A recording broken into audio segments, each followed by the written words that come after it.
नमस्कार, आप देख रहे हैं यंग वार्ता न्यूज और मैं हूं आपके साथ तन्नू शर्मा। एक नजर डाले गए हेडलाइंस पर। केंद्रीय मंत्री द्वारा आपदा के दौरान की गई घोषणा का हिमाचल को नहीं मिला एक भी पैसा।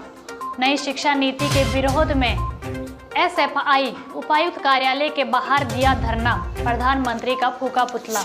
रिज मैदान शिमला में लगी 5 दिवसीय प्रदर्शनी, सरकारी योजनाओं की जानकारी पहुंचाई जाएगी लोगों तक। कांग्रेस प्रदेश अध्यक्ष प्रतिभा सिंह का भाजपा पर हमला, बोली भाजपा तरह तरह से रुकावटें लगाने का कर रही काम। प्रधानमंत्री ग्रामीण सड़क योजना के अंतर्गत बद्रीपुर से खारा तक सड़क को मिली मंजूरी। हाटी समिति पोंटा ने उद्योग मंत्री को लिया आड़े हाथ, कहा चुनाव जीतने का कोई फायदा नहीं।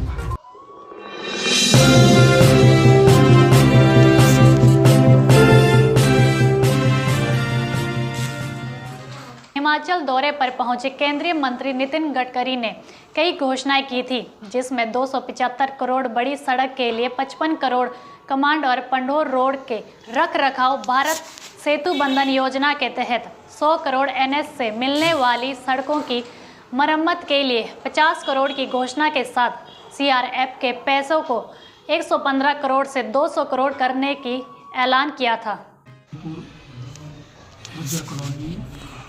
जामनीवाला खारा सड़क जिसकी लंबाई 8 किलोमीटर है और 8 करोड़ की लागत से ये सड़क पीएम जसवाई फेज 3 के अंतर्गत बन रही है।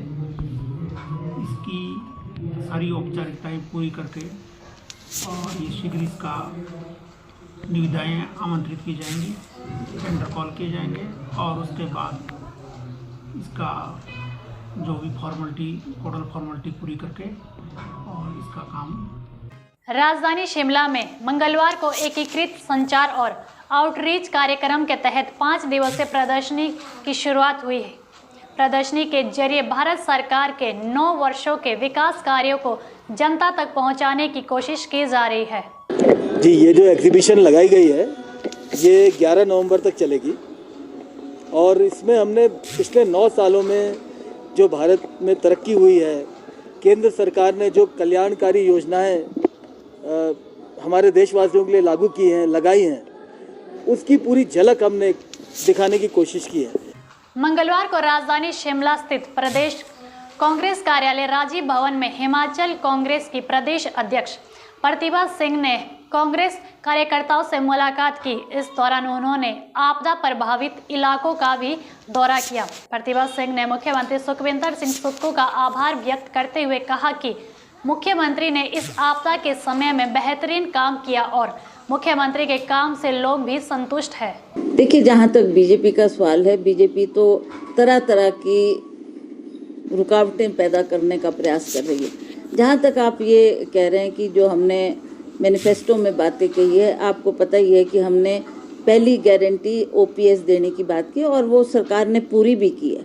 आज लोग संतुष्ट है, लोग खुश है कि हमारी एक मांग को पूरा किया है। दूसरी मांग हम उसके ऊपर सोच कर रहे थे कि कब इसको इम्प्लीमेंट किया जाए और माननीय मुख्यमंत्री स्पीति भी गए, स्पीति में भी उन्होंने कहा कि हम इसकी शुरुआत यहाँ से करेंगे। रुकेंगे एक छोटे से ब्रेक के लिए।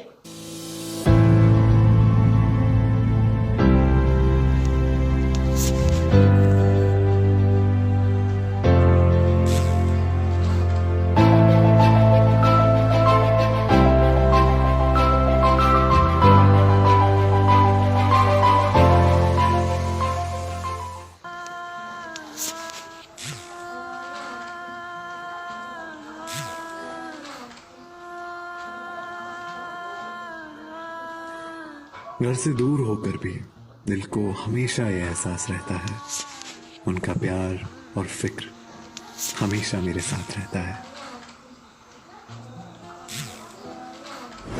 भूषण ज्वेलर्स, अनमोल रिश्तों के लिए। ब्रेक के बाद स्वागत है। नई शिक्षा नीति के विरोध में एसएफआई ने आज उपायुक्त कार्यालय के बाहर धरना प्रदर्शन किया। एसएफआई का कहना है कि ये नीति निजी शिक्षा को बढ़ावा देने वाली है। छात्र संगठन ने इस दौरान नई शिक्षा नीति के विरोध में देश के प्रधानमंत्री नरेंद्र मोदी का पुतला फूंका है।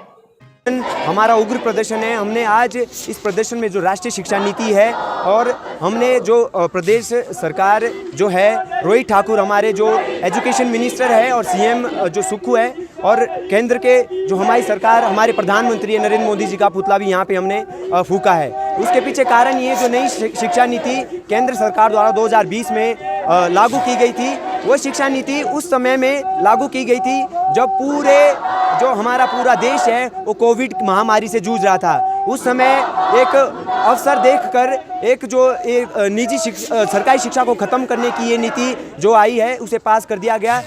पांवटा साहिब के विश्राम गृह में हाटी समिति इकाई ने प्रेस वार्ता की, जहां उन्होंने प्रदेश सरकार और सिरमौर से उद्योग मंत्री हर्षवर्धन चौहान को आड़े हाथों लिया और जमकर खरी खोटी सुनाई। समिति के सदस्यों का कहना है कि उनके सवर का बांध अब टूटने जा रहा है। आगे सुनिए। हम तो भाई कांग्रेस के लिए पिछले 40 साल से कह रहे थे, सीधी बात है, हमने कहा था कि जो इस मुद्दे को हमारे हल करेगा, जो हमारे इस काम को करेगा, हम उसका सहयोग करेंगे। जो काम करता है उसका सहयोग करना चाहिए। तो अगर वो 40 साल से नहीं किया तो उसके पीछे आप समझ सकते हैं कि उनकी क्या मंशा है। और दूसरी आपको मैं उनको बता दूँ, अगर आपने अभी केक में भी आपको मैं उनका एक सुना दूँ, अगर थोड़ा समय हो तो ये सुना दूँ मैं उनका, कि वो चुनाव के पहले क्या बोल रहे थे। सिलाई में आप सब लोग शायद थे वहाँ, उन्होंने कहा था कुर्सी छोड़नी पड़ेगी तो छोड़ूंगा। आज के लिए फिलहाल इतना ही, जल्द लौटेंगे बड़ी खबर के साथ।